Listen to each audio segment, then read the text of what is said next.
ఈ బీపీ మండల్ సమావేశం ఏర్పాటు చేసిన నాగార్జున గారికి, అదేవిధంగా నా కొడుకు శ్రీనివాస్ యాదవ్ గారికి, అదేవిధంగా మన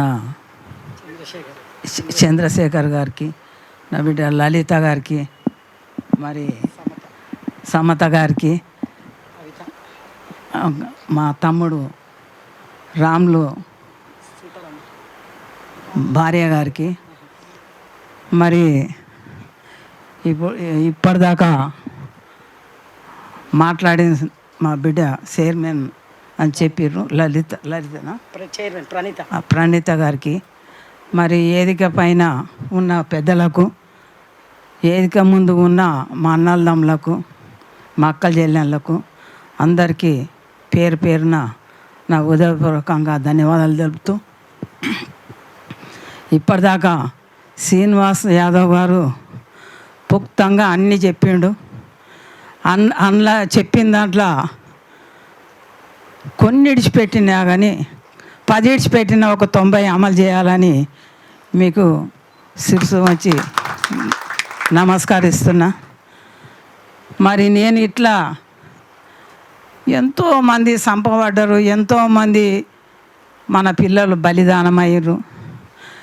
వాళ్ళ తల్లిదండ్రులకు కడుపు కోతనే మిలిగింది. తెలంగాణ వచ్చిన తర్వాత రాకముందు నుంచి బలిదానం అవుతుంటే సోనియా గాంధీ పెద్ద మనసు చేసుకొని మరి తెలంగాణ ఇచ్చినందుకు ఒక్కనాడన్నా సోనియా గాంధీ పేరు తీసుకొని మానవులను, ఆ మృగాలు అనాలనా మానవులు అనాలనా నాకైతే తెలుస్తలేదు. మరి ఇచ్చింది. ఈ వచ్చినోడల్లా దెంగి తింటే మన మీద ఉండాలి. ప్రతి ఓడు గెలిచినోడల్లా తినని మొనగాడ ఇవ్వలేడు. ఇవాళ మన యాదవ్లా కూడా మనము గెలిచిన ఎమ్మెల్యేలు ఉన్నారు. వాళ్ళని కాన్రాని అడవిలోకి తీసుకుపోయి దావత్ ఇచ్చి బట్టలు ఇప్పి ఒగొట్టాలి అంటే అట్లా కొట్టాలి అని అనిపిస్తుంది బిడ్డ నాకు. ఆ కొడుకులను ఎంతమంది యాదవులను తయారు చేసారు, ఎంతమంది ఎస్టీలను తయారు చేసారు, బీసీలను తయారు చేసారు, మైనార్టీలను తయారు చేసారు. ఈ మన భోజన పార్టీలు మనవి అన్నీ కలిసి ఎవరు నిలబడ్డా కానీ నేను జనరల్గా గెలిచిన ఉమ్మడి రాజ్యంలో ఆంధ్ర తెలంగాణలో 2000 సంవత్సరాల ఫస్ట్ ప్లేస్లో గెలిచిన నేను తెలుగుదేశంలో. మళ్ళీ నన్ను ఏం చేశారు, ఈయాడ దాకా కూడా నా వెనక ఎంత కుట్ర జరిగింది, వీళ్ళు ఎట్లా నాశనం అవుతారు అనేది నేను మన నవీన్ యాదవ్ దాంట్లో రౌడీలు అంటే నాశనమైపోతారు అని కూడా నేను లాస్ట్కి ఆ మాట అన్నా. అది నాశనమవుతారు కూడా యాదవ్లో ఉసురుముటి. ఇంతమంది పార్టీల మన భోజన పార్టీలలో ఎర్ర సత్యం ఎర్ర సత్యంను చంపితే మేము సాగు పోయినాం మహబూబ్నగర్. ఆ పోరాడు వచ్చినాక అక్కడ ఒక శ్రీనివాస్ గౌడ్ వెళ్ళాడు. ఇప్పుడు తెలంగాణ పోయినాక శ్రీనివాస్ గౌడు కాకుంటే ఒక గుర్తింపు తెచ్చాడు. ఏం తెచ్చాడు, గౌడ్స్లోకి ఒక గుర్తింపు తెచ్చాడు ఆ పిల్లవాడు. మా దాంట్లో గెలిచిన గాడిదలు ఏం చేసినాయి, వాళ్ళు గోల్రు మేకలు కాసిరు పెద్దలు. ఈ కొడుకులు కుక్కలు కాస్తున్నారు. ఇలా ఈ కొడుకులను ఎంత కొట్టినా తక్కువనే, కానీ బాధ అంత బాధ. అందుకే బిడ్డలాల మీరు అట్లా చేయకుర్రి, మీరు బతుకుర్రి, అవునానంగా బతుకుర్రి, కాదనంగా బతకకుర్రి. అవునానంగా బతుకుతాము మనము. మాట అంటే కూడా తప్పము. మడ మీద దింపని వాళ్ళ జాతి ఏదన్నా ఉందా అంటే ఒక యాదవ జాతే ఉంది. ఆ జాతికి ఎంత గౌరవం ఉందో అంత అనగదొక్కడం అయింది. వింటూ రాబిడ మరి ఎంత ప్రస్తాపన చెందవలసి వచ్చిందో భగవంతునికి తెలుసు. నేను 86 నేను 8 నెలల 28 తారీఖు నేను రాజకీయంగా బయటకు వచ్చిన బిడ్డ. నా గురువు ఎల్పినగర్ గుంటి జంగయ్య, ఆయన నన్ను తీసిండు. అప్పుడు ఆనాటి నుంచి ఈనాడు దాకా వీళ్ళ బొందలకే చేసిన నేను, కానీ నా బొందకు ఒక్క రూపాయి సంపాదించుకోలే. ఒక్క రూపాయి ఏ వేదిక మీద అయినా కానీ ఎవడంత గట్టిగా మాట్లాడాడు. నేను మాట్లాడే దమ్ము ధైర్యం నా దగ్గర ఉంది. నేను గర్వంగా నేను చెప్పుకుంటా. నేను కౌన్సిలర్ని అయి కూడా నేను ఒక్క రూపాయి సంపాదించలేను. నేను ప్రజాసేవనే ఈ ఏడు దాకా చేసిన, ఆనానే ఈనాడు దాకా 40 ఏళ్ళ సాయం చేస్తుంది మీ అమ్మ. ఇలా మీ అమ్మ దిక్కలు గర్వపడే బాధ ఉన్నదంటే నేను ఏం చేయాలనో ఎట్లా చెప్పాలనో అనేది కూడా నాకు అర్థం కాదు. బిడ్డల నన్ను ఎన్నో రకాల హింసలు పెడితే నేను పడ్డ కష్టాలు, నేను పడ్డ బాధలు, నష్టాలు మీరు ఎవరికి రావద్దు అనేది కూడా ఆ శ్రీకృష్ణ పరమాత్మని నేను కోరుకుంటా. అందుకే నీ అమ్మ సావడమా చంపడమా అని ఆయన ఒక 200 మంది మొగాళ్ళ మీదనే కొట్టిన బిడ్డ. నేను ఒక్క కేసు కాలే బిడ్డ. నాకు ఎదురు ఏమే గొల్లదాని అని ఆ నోట్లకి వెళ్ళక మొదలే నేనే పోయకూడదు. ఎవడో నాకు సపోర్ట్ ఉన్నాడు బిడ్డ. ఇలా నేను సత్యతానికే తయారున్నా. ఆయన కొట్టేదానికి ఎందుకు నాకు భయం? నన్ను 3 మాటలు నక్సలేట్లు తీసుకుపోయారు, తెచ్చి విడిచిపెట్టారు. నన్ను బందిపోటు దొంగలు వచ్చారు, అన్నం వండి పెట్టమన్నారు, పెట్టిన. నాకేం భయం బిడ్డ? కాకుండా నా పిల్లలు, చిన్న పిల్లలు, తండ్రి చచ్చిపోయాడు 41 సంవత్సరం ఇప్పుడు మా భర్త చనిపోయి. నా పిల్లలను అలా రాత ఎట్లుందో నాకు తెలియదని అడుగు ముంగటికి వేయవలసి వచ్చింది.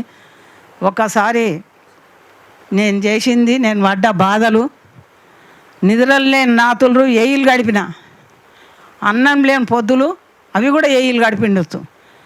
కానీ నేను నా బాధ ఒకరికి చెప్పుకోలేదు. ఇవాళ మన కులము మంచి కులం అయితే ఇవాళ శ్రీకృష్ణుని పరమాత్ముని పేరు నిలబెట్టే వంశం అయితే మనది. సరిగ్గా మనం స్వచ్ఛందంగా ఉన్నాం. మన అయ్యలు అట్లే కన్నారు. మనం అదే గుణం పెట్టుకోవాలి. మీరు మందు తాగొద్దు బిడ్డ. ఇప్పుడు మనల్ని ఏడుంచారు బిడ్డ. మనల్ని యాదగిరి గుట్ట కాడ 100 ఎకరాలు ఎవరికున్నాయి బిడ్డ? మనకున్నాయి బిడ్డ? లేవు. యాదగిరి గుట్ట పాత గుట్టనే మంచిగుండే, చక్కదనం. అడిగి పోయినా జర మనసు నిమ్మలం అనిపిస్తుండే. కొమరేలి మల్లన్న ఏం పాపం చేసాడు బిడ్డ ఇంతమందిలో? మరి మన యాదవ్ బిడ్డ సంబంధించిందే కదా. పోయేటందుకు తవ్వు ఉందా? ఒక 5-6 బండ్లు తీసుకొని 8 బండ్లు తీసుకొని పోతే ఏమన్నా తవ్వు ఉందా బిడ్డ? చెప్పు. నిలబడే అవకాశం ఉందా? ఈ నా కొడుకులను నాకు ఒక 5 ఏళ్ళు చైర్మన్ ఇప్పిరు బిడ్డ కొమరేలిని. నేను ఏ రకంగా నేను చేసి చూపెడతాను. మీకు గల్లెగరేసి ఉంచేటట్టు నేను చేయకుంటే మీరు తూ అని అనిపించుకునేంత బాధ్యత నా మీద ఉంటుంది బిడ్డ. ఎందుకు ఇయ్యారు మనకి ఏమిటికి ఇయ్యారు? అక్కడ కొడుకులు అక్కడికి వెళ్ళే కదా వాళ్ళు మంత్రులు అయ్యారు, అక్కడికి వెళ్ళే కదా ఎంపీలు అయ్యారు, అక్కడికి వెళ్ళే కదా వాడు సీఎం అయ్యి ఎర్రవెల్లిలో అంటున్నా గాడిది. మరి ఇవాళ ఎందుకు మన కొమరేలి మల్లన్న అట్లుంచుండు? ఒక్కరికన్నా మానవాళ్ళకి ఇది వస్తలేదా బిడ్డ? అన్ని ఇళ్ళు గోల కొడుతున్నారు, అన్నీ అక్కడ బిల్డింగ్లు కూల కొడుతున్నారు. ఆడ కూలగొట్టి ఒక రోడ్ కార్కెళ్ళి కూలగొడితే సెంటర్కి వెళ్ళి ఎంత మంచిగా ఉంటుంది బిడ్డ. ఆడ ఎవడన్నా చేస్తుండ ఆ పని? ఎవరన్నా అడుగుతుర్రా? ఈ గొల్లగాడుదులు గెలిచిన గాడుదులు ఏం చేస్తుర్రు? ఎందుకు అడగారు? అందులో ఏమిటికి అసెంబ్లీలో ఎందుకు రేస్ చేయరు? వీళ్ళు బతకరా? చచ్చిపోతారా నా కొడుకులు? కష్టం చేతగాని కొడుకులు వీళ్ళు చేయలేదా? వ్యవసాయాలు లేవా? తల్లిదండ్రులు వీళ్ళు సంపాదించింది లేకుండా తల్లిదండ్రులు సంపాదించింది మనం ఉన్నదిగా ఇంతో అంతో అని నాకు ఇంకా చాలా బాధ అనిపిస్తుంది బిడ్డ. శ్రీనివాస్, మీకు అందరికీ జరసేపు మీ రక్తం మరగబెట్టినందుకు, మీ శరీరంలో ఎంటికలు నిలబెట్టినందుకు మీరు బాధపడవద్దు బిడ్డ. మీకు అందరికీ, నా కుల బంధువులకు అందరికీ నేను శిరసు వంచి నమస్కారం చేస్తున్నా బిడ్డ. మీరు మందు జోలి గోకురి, మందే మిమ్మల్ని తవ్వ నష్టం చేస్తుంది. అందరికీ వాళ్ళకి తెలుసు ఈ కొడుకులు ఎంత ఉరుకులు ఆడతారో. అప్పుడు ఆడు గెలిచిన దాకా ఆయన పని వేసుకుంటాడు భుజం మీద చెయ్యి పెట్టి. అప్పుడే కాదా మనం మెత్తగా ఏడిది. ఆడు పొదిమిక్తే ఇంత మందు వస్తాడు.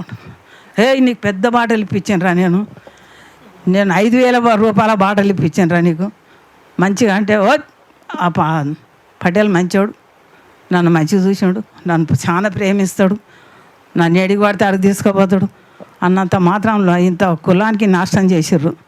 ఇది మంచిది కాదు బిడ్డ. ఇకనన్నా మీరు ఆడపిల్లకి అవకాశం వస్తే ఆడపిల్లని గెలిపించుకోరి, మగ పిల్లగానికి అవకాశం వస్తే మగ పిల్లగానికి గెలిపించుకోరి. నేను జనరల్గా గెలిచిన, నాకు ఏ సపోర్ట్ లేదు, మనోడు ఎవ్వరు సపోర్ట్ చేయలే. వింటున్నా బిడ్డ, ఆనాడు నా వెంట అగ్రకులాలే ఉన్నాయి, భోజన పార్టీలే ఉన్నాయి. ఇవాళ కూడా నేను సత్యంత దాకా కూడా వాళ్ళని దూరం చెయ్య, వాళ్ళదే బలము. ఇవాళ మనం ఈడ మాట్లాడుతున్నాం బిడ్డ, ఎంతమంది వచ్చినాం బిడ్డ, మనం ఎవరికి పెట్టినాం బిడ్డ, మన జాతి గురించి పెట్టినాం. బీబీ మండలి దిక్కెళ్ళి పెట్టినాం. ఈ కొడుకు కష్టపడి తిరిగి ఇది ఏర్పాటు చేసినాడు. కొడుక నీ రుణం ఎక్కడ పోదు, మేమందరం నీ అంటూ ఉంటాము, నువ్వు ఏం అనుమాన పడకు, నీకు ఎప్పుడు ఇటువంటి పనులు చేయాలి మీరు అని ఎల్లవెల్లలా మిమ్మల్ని కోరుకుంటూ, మీరు ఒకరొకరు అద్దకిలా కూర తినరు కానీ ఆ బాటలు తాగకూరు బిడ్డ, ఇది ఆఖరి మాట, అది కూడా నేను చెప్తున్నా. ఇక నాకు ఈ అవకాశం ఇచ్చిన నా కొడుకుకు ప్రత్యేకంగా ధన్యవాదాలు తెలుపుతూ సెలవు తీసుకుంటున్నాను.